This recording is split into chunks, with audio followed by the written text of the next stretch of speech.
Pada dasarnya kalau kita itu berbicara tentang pengobatan, kita pasti ingin segera sembuh. Kita berharap punya kemampuan untuk mengatasi penyakit kita. Dan itu tidak heran, pada dasarnya peristiwa kehidupan yang terganggu oleh sakit pasti akan membuat rasanya kita tuh tidak berdaya. Apalagi kalau kena psikosomatik, semua orang bilang katanya kamu baik-baik saja nih. Kamunya aja yang lebay ataupun tidak punya kemampuan untuk mengatasi diri sendiri. Tapi bagaimanapun menurut saya hal yang paling penting yang harus diperhatikan oleh kita adalah bagaimana kita itu bisa mempunyai kemampuan untuk berharap yang realistis.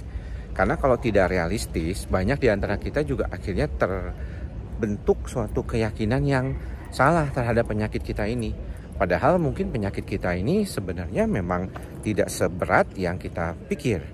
Jadi kalau misalnya saya harusnya berada pada situasi seperti ini, berada pada pasien yang mungkin perlu perhatian di dalam kasus-kasus seperti psikosomatik, teman-teman harus yakinkan diri teman-teman bahwa keadaan fisik teman-teman tuh baik-baik saja, tidak kurang suatu apa, dan tentunya juga perlu perhatian pada situasi-situasi tertentu bahwa banyak di antara teman-teman itu sudah berobat dan mempunyai obat-obatan yang bisa membantu teman-teman lebih baik lagi. Tapi seringkali karena sudah terlalu lamanya kondisi tersebut juga akan mempengaruhi situasi ketika berada pada situasi pengobatan. Jadi kadang-kadang memang perlu waktu untuk berproses, dan itu menurut saya tidak masalah selama kita meyakini bahwa kita juga punya kesembuhan.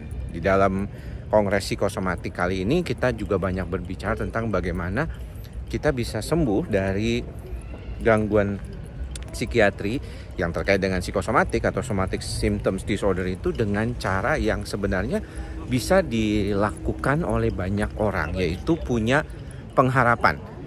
Nah, seringkali pengharapannya ini harus dibantu sama profesional nih, karena seringkali pengharapannya antara yang diharapkan sama si dokter dengan yang diharapkan sama si pasien suka berbeda, dan tentunya ini yang membuat situasi sangat punya kecenderungan kendala dalam proses terapi ke depannya. Saya berharap sih ketika pasien itu sudah berada pada situasi yang cukup baik, maka dia perlu meyakinkan bahwa memang dirinya itu tidak ada problem yang berat, dan situasi-situasi seperti ini mungkin perlu diperhatikan supaya si pasien tuh yakin bahwa memang dia sudah berada di jalan yang benar. Karena kalau misalnya si pasien itu merasa dirinya belum berada di jalan yang benar, dia mau ngomong apapun, si dokter, si pasiennya tetap tidak percaya, ya.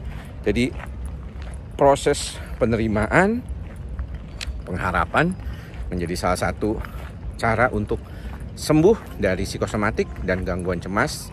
Buat teman-teman apalagi yang punya masalah fisik yang sangat berat, mungkin perlu diperhatikan, coba cek dulu. Kalau ceknya ternyata udah nggak ada masalah, berarti semuanya aman. Saya Dr. Andri, spesialis kedokteran jiwa, melaporkan dari Residenplatz di Munich, dari acara European Association of Psychosomatic Medicine 2025 yang berlangsung di kota ini sampai hari Sabtu nanti. Sampai bertemu lagi di lain kesempatan dengan video-video berikutnya. Salam sehat jiwa, salam ikhlas, sabar, dan sadar. Semoga semua makhluk berbahagia.